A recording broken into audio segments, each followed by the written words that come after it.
Good afternoon. It's Joyful Christian Hermit. I'm still in recovery mode, but I was up, did a nice walk around the garden in the previous video, and I decided I'm going to pray this first prayer, go through this book of prayers. I'm just going to do the short sections of them by Gregory of Narek, a saint, doctor of the church, Armenian Christian monk, mystic, and he was a hermit for a while, and longer than most, lots of time in solitude. In the 11th century, I'm going to go over his life with you in one video, different video. After I want to read this whole introduction. It's very in-depth of his life. But here's this prayer. We'll just start out at the beginning of this book. It's this Book of Lamentations, but in the translation, it's called From the Depths of the Heart. It's an annotated translation of the prayers of St. Gregory of Narek. And these are his lamentation prayers to God. So the subtitle here, he's speaking with God from the depths of the heart. Plaintive cries from the heart I offer to you, God. I thought this was appropriate for just how much pain I'm into now these days. And I know many of you are too. I don't mean to make it all about me or think that the world revolves around me or that I'm the only one who suffers. I'm not at all. In fact, last fall, there was an arachnoiditis younger woman, and she couldn't even get up from bed. So I'm very fortunate, but when the pain hits, it really hits. So this is my spiritual journey, so I'm sharing what was real time yesterday when that pain hit me fast, just right in the middle of a video. So I'm just, this is what I deal with, and many of you deal with far worse. Audible mercy, honey, don't scratch holes. Thank you, baby. You're a good girl.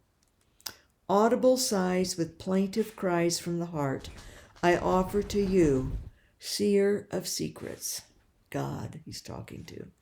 These I present, having placed them on the fire of my afflicted soul, fruit of the smoldered yearnings of my wavering mind, sent to you through the censer of my will, meaning the incenser of my will, and to censor his will, also to censor it, both meanings.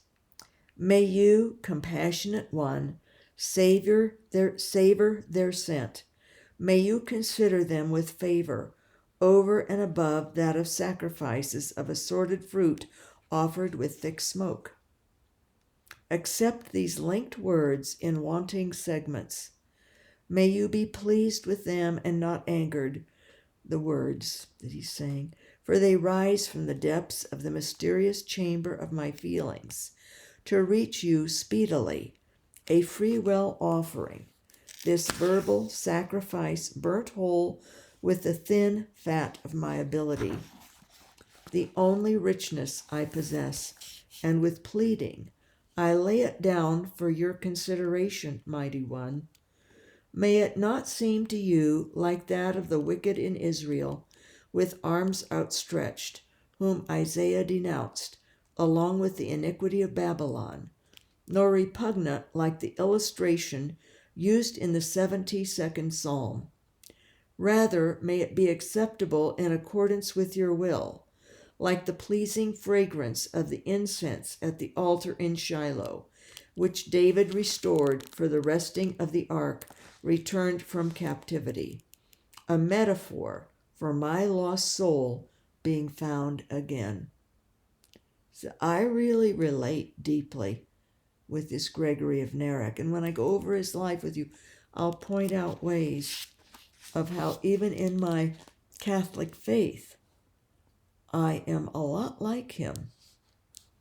And how I feel about things and what is important to me of my faith in the church. So here's some of the, on this, just this one section here. going to go over some of the annotations. On the biblical grounds for prayer with sighs or groaning, they point me to the introduction, gives examples from the Psalms, including Psalm 38, 61, 102, 130, and from St. Paul in Romans 8, 2 Corinthians 5, Galatians 4. He has a verb here. It's in Arabic, and I don't know. Arabic. But it says, while suggesting an upward motion when making a tangible offering, such as a collection of poetic compositions, all its other uses are in context of offering thanksgiving and petitions and praise. So this is the sort of the format of his poetry, and his offerings, his groanings and sighing to God are his prayers that are in context of offering thanksgiving, in petitions, asking for things, and in praise. And this is going to teach me how to write poems to God too, and you all if you want to. So this third, let me find it here. That's when he was talking about offering his assorted of fruit offered with thick smoke. Those are his petitions and his praise and his thanksgiving. The third is his free will offering. In that sense, he means a peace offering, as in from Leviticus 7. In Armenian, Banakan also means rational. This is where he is speaking of this verbal sacrifice. It means a rational sacrifice. Indeed, the latter is the dominant meaning of this recurring word in the prayer book, here applied to the book while simultaneously comparing it to offerings of irrational sacrificial animals. So he's making a rational offering. And the contrast between rational and irrational creatures. So in prayer, a later prayer in his book here, the word is applied to the Eucharistic sacrifice about to be offered in remembrance of Christ, the Logos, the Word, whose sacrifice far excels those of old. So here's another, when he talks about the richness he possesses. It's an idiomatic expression, an ironic understatement, whereby Gregory is acknowledging his lean and poor ability with words, borrowed from the Armenian version of Psalm 63. It says here, from my richness of fat, with fat and richness. In the meanwhile, he is contrasting his offering of words with the fat of sacrifices in ancient Israel. And he gives different chapters like Hosea 6:6, that God does not delight in burnt offerings, but in mercy or love shown to others. Mercy or love shown to others. Take away, and this is from 14:2, Hosea 14:2. Take away all our iniquity and receive us graciously, that we may present the fruit of our lips. So, and he talks about later on prayers, it's in part of this. In prayer 71 and prayer 82, Gregory of Narek employs more of the sacrificial language of the Pentateuch, applying it to his prayer book, to himself in prayer, and to the Messiah in prayer. On comparing his prayer book to the Eucharistic sacrifice, they direct us to look at prayer number 2, which we will come to. In his text, this is for number 6, where he's speaking of Israel, when he says, may it not seem to you like that of the wicked in Israel. The text has Jacob as a metonym for Israel on the change of Jacob's name. Jacob's name was changed from Israel to Jacob. This other one, when he talks about Isaiah, whom Isaiah denounced, he's referring to Isaiah 1:15.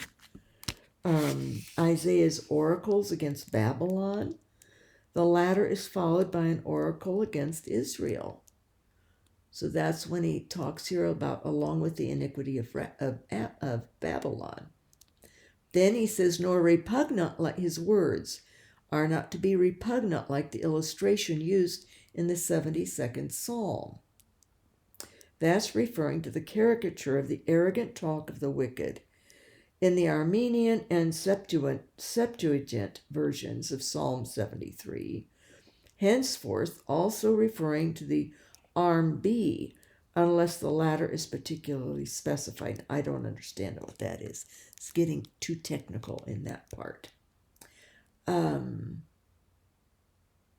When he talks here about that, please, may his words, his poetry, may it be acceptable, and his pleas, his prayers, acceptable in accordance with your will, God, like the pleasing fragrance of the incense at the altar in Shiloh. That is the site of the Hebrew sanctuary prior to the Davidic Solomonic establishment in Jerusalem. So that's where the tabernacle was originally taken. The Ark of the Covenant was taken to this tabernacle of Shiloh. Then later on in history, it was removed from Shiloh and taken to Jerusalem. We get a lot of history in these little anecdotal, the notations, the scholarly notations, so we can understand the history of his poetry and what he's talking about more. Then he talks about which David restored for the resting of the ark returned from captivity. All of this was a metaphor for Gregory's lost soul being found again, finding the ark, returning it from captivity to keep it safe in Shiloh and then later in Jerusalem. That has a notation for 11 here from 1 Samuel 4 on the captivity of the Ark of the Covenant, on the return of the Ark, and on the Ark brought to Jerusalem. So in his poetry, he has a lot of references to Scripture. He is connecting himself with the journey of the Israelites and of the Ark of the Covenant, of God himself, of the Holy of Holies, that his soul, he felt, his soul is a metaphor for all of that and for being found again and being brought to God, being kept safe in the ark, his soul safe with God again. So, a beautiful prayer. I'm just going to pray through this prayer again so it isn't left on that scholarly tone. Audible sighs with plaintive cries from the heart I offer to you, seer of secrets. These I present, having placed them on the fire of my afflicted soul. I'm saying it from myself too. Fruit of the smoldering yearnings of my wavering mind. My mind is that. Sent to you through the censer of my will. May you, compassionate one, savor their scent. May you consider them with favor, over and above that of sacrifices of assorted fruit offered with thick smoke. Accept these linked words, my linked words in wanting segments. May you be pleased with them and not angered, for they rise from the depths of the mysterious chamber of my feelings to reach you speedily, a free will offering, this verbal sacrifice, burnt whole with the thin fat of my ability, the only richness I possess. And with pleading I lay it down for your consideration, mighty one. May it not seem to you like that of the wicked in Israel, with arms outstretched, whom Isaiah denounced, along with the iniquity of Babylon, nor repugnant like the illustration used in the 72nd Psalm, Rather, may it be acceptable. My prayer be acceptable in accordance with your will, like the pleasing fragrance of the incense at the altar in Shiloh, which David restored for the resting of the ark, returned from captivity. A metaphor for my lost soul being found again. Amen. And maybe next time I come back to take a little rest, I'll read that again. I have these little these are real strong stretch socks that go around my feet. I don't have them on now, but they help my painful feet. Oh Lord, I have been crying to God from my pain and my upset stomach. And it's not from, anything that food will change or anything, but I am drinking hot ginger water. One of you reminded me of all these things that will help me. And I took my turmeric powder this morning. Now here's a little prayer that I love that Teresa of Avila wrote. And it's good. It's good when we're suffering or suffering things of the world, situations, relationships, whatever it is, financial troubles or difficulties with incidents and worries. Let nothing disturb thee, nothing affright thee. All things are passing. God never changeth. Patient endurance attaineth to all things. Who God possesseth, in nothing is wanting. Alone God sufficeth. And this is more of maybe a 18th century English or 19th century English translation of it. A more contemporary one is, let nothing disturb thee, nothing affright thee. All things are passing, God never changes. Patient endurance attains to all things. Who God possesses, in nothing is wanting. Alone God suffices. That's more of our contemporary. And it's so true. We can see the difference in souls. Teresa, even though they're in different centuries and they're both holy as all get out, so close to God and love God with all they have. And God means all to them, as he does to us. But the one, Teresa is more practical and more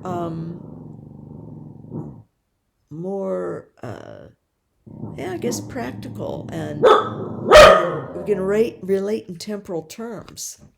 She would say things like, God's among us in the pots and pans. Go to the kitchen and get busy. Clean up your dishes, cook your food, clean your pots and pans. God's there too.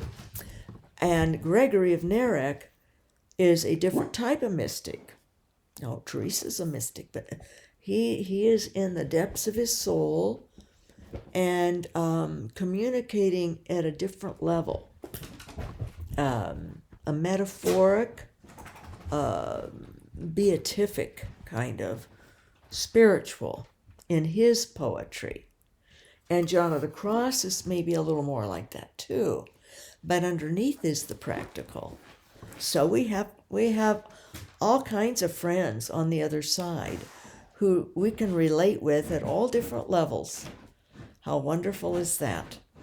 And they're right here with us. So Teresa suffered terribly. Her feet, she had terrible bone spurs, and she walked all the way back. She knew she was very sick, wanted to get back to Alba de Tormes. She walked all the way there and then died a few days later. But walked on these terrible feet. They have her body and can see these horrible bone spurs that she suffered. But she really didn't pray the last 10 years of her life. Didn't pray verbal and mental prayers. Her life and her suffering became the prayer. So when I read these things, these realities, you have to dig in the weeds of their letters and different things. Just like when I read, the little flower, Teresa of Lisieux, outgrew the rosary. Said she'd rather wear a hair shirt than pray the rosary. She had grown into contemplative and unitive prayer. So we mustn't feel guilty ourselves if we grow also. It's okay. We grow into different prayer forms, or that we think differently. Maybe we in our suffering or our plights or our just dealing with transitions that we have. Like I've had to deal with a big transition in the last couple of weeks. And God brought me through, and your prayers helped me so much. God brought me through. I'm fine with it all. I'm good. It's in fact, I feel better than ever, emotionally and mentally. And I don't have any resentments of my children or anything that's been said, or that two don't like me or don't want to be around me. I think there's love deep down.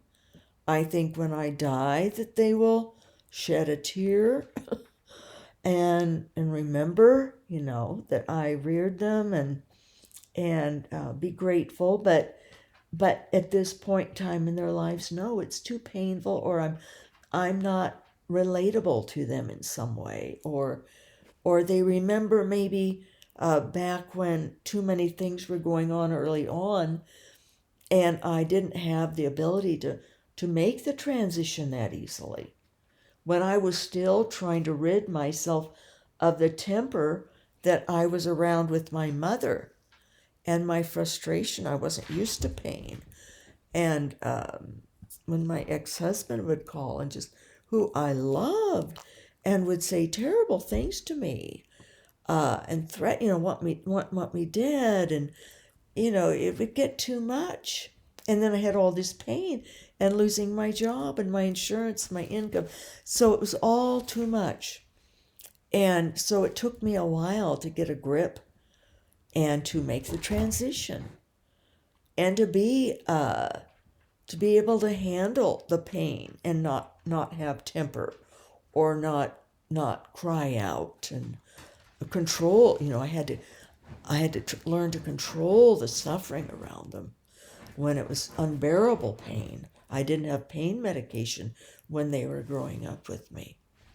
So, it was rough on all of us. So I understand. Because I can think of a time with my son I lost my temper. Well, he wasn't being very nice, but still, and he was rushing, and my pain was high, and I was left with the cleanup, and just so typical things. But I've outgrown that. But I also realized just cooking the meals and standing to do that even made it harder pain. So it was rough times for all of us. But this transition now, and knowing I'm not blaming them, and I love them, and my son has his prayer tree. He didn't choose it, but was Chief Lodge it was Joseph Lodgepole Pine, and I call it Saint Joseph Lodgepole Pine. And I'm gonna pick flower for him too, and get the other daughter here. She needs to come, and her friend too, and pick. And when his children come and visit this summer, see if they'll want to pick prayer flowers or prayer trees or both, or shrubs or whatever. And I had a little mug that my former son-in-law, I think it was the one Christmas that he started being a little nicer. I think the more he realized he was losing his wife, I don't know what it was, but my daughter said that he says, Jason's the one that saw this mug and said we needed to get it for you. It's a Wonder Woman mug, Wonder Woman. And, I'd like to sell things, but I showed it to my grandson. I had it out because I used it the other night as a prayer for him, for my former son-in-law. It reminds me of him. It's the only thing that he ever had any interest in, even thinking sort of nicely or with humor about me. And it really impressed me. So I'm keeping that mug, and I use it to pray for him. And I showed it to my grandson so he'd know that I care about his dad still. I always will. I loved him very much. He had issues. And it was not a good match with my daughter ever. And he mistreated her terribly. Subtly passive aggressive and cold and scary and wouldn't speak and, wouldn't, it was just, I won't go into it. It was just, they weren't meant, not soulmates whatsoever. And I'm praying for him. He immediately found someone. Even before the divorce, he was out. We were wondering, where's he going at night to dress up, go out by himself for a few hours. And he's trying to find someone to replace her. And his own father isn't going to go to his wedding, told him that it was too soon. But he also disagrees with the woman's religious background, Methodist. They're too liberal for his dad. And that's a shame, my former son-in-law's nearly 50. And his dad's not his business. It's okay to say, but a little much saying he's not going to go to his wedding. Can say he thinks it's too soon, I guess. But what's the point at this point? He's been with her since the divorce and engaged for a year. It's only not even been 2 years. Well, yes, I guess it has been 2 years now. Getting married. And I'm praying for him. I wish him well. And he seems like he's changed 100, total change. And I hope that stays. I don't trust it, but I'm praying for it to be, so that he'll treat her well. I think he will. He doesn't want to lose another. It's a big thing for his ego. So, it's important to get through and pray and love and at different levels. That's I call it kinesthetic tactile praying. When I have something that's kinesthetic, something that's tactile, it can be a moving thing even, but tactile, tangible. That mug, that's my Jason prayer mug. And do I have it on? Yes, I have on that daughter's army shirt she gave me. I'm praying for her today with that. And she gave me this hooded sweatshirt. And I only have a couple things that are wearable for one for the other daughter and a couple things for my son. And they're getting like holes in them, and I still wear them and pray. But yeah, and then we can pray in deep ways and metaphoric ways. So life is good and God is good, and Gregory of Narek is helping me give of my whole self to God. Hope he'll help you guys too. God bless you all. Got off topic.